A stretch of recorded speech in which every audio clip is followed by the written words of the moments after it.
Untuk provisional sum letak dalam dia punya buat breakdown structure jugalah.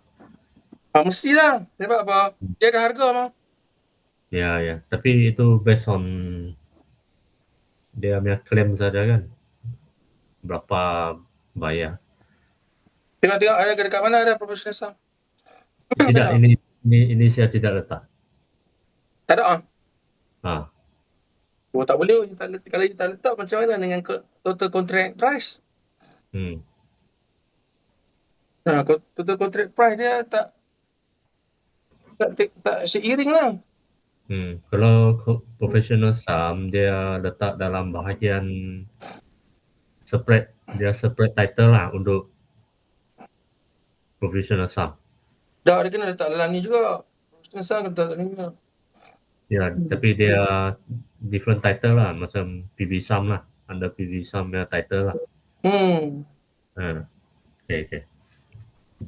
Jadi total contract price ni berapa? Betul ke ngam ke? Total contract price projek ni berapa?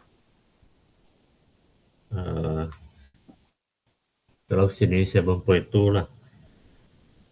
Total semua betul-betul totalnya. Sekejap, kena tengok boleh.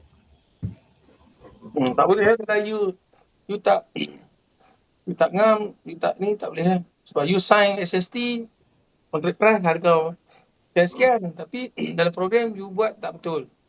Tak boleh, tak boleh guna. Ni program tak valid. Kita mau capture benda ni betul-betul yang live scenario punya, yang betul-betul.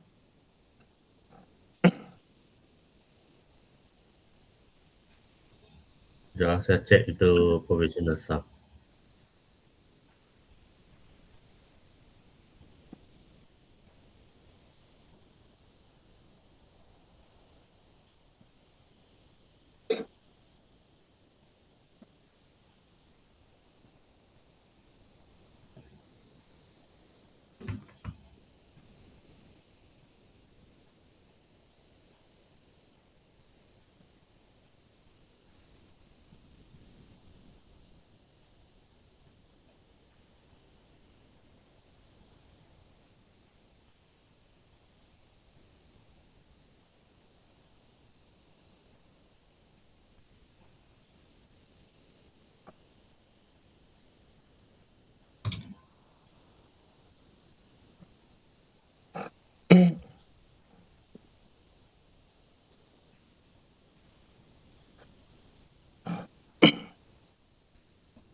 Faham? Ya, itu provisional sum dalam 300k lah.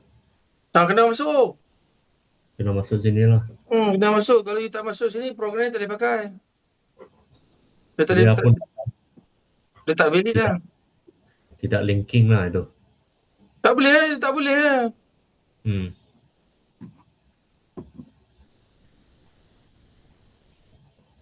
Masuk sini lah. Ibarat macam ni lah kan. Ibarat macam ni. You driver bus. You kena bawa semua penumpang dalam 44 orang. Tapi you tinggal satu orang tanpa sebab. You mesti kena mah. You tinggal satu orang saja tanpa sebab. Ibarat macam you tak bagi dia naik. Dia sudah mau naik tapi you tak bagi dia naik. Tanpa sebab. You mesti kena mah. Projek ni tak boleh deliver lah. Bus tu pun tak boleh deliver lah. Tak boleh. Kalau deliver pun you kena patah balik. You pergi kena cari dia. You kena bawa dia balik.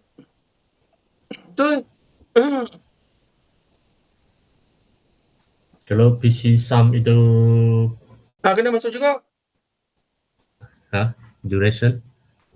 Kena masuk juga. Dia duration, the whole duration ke?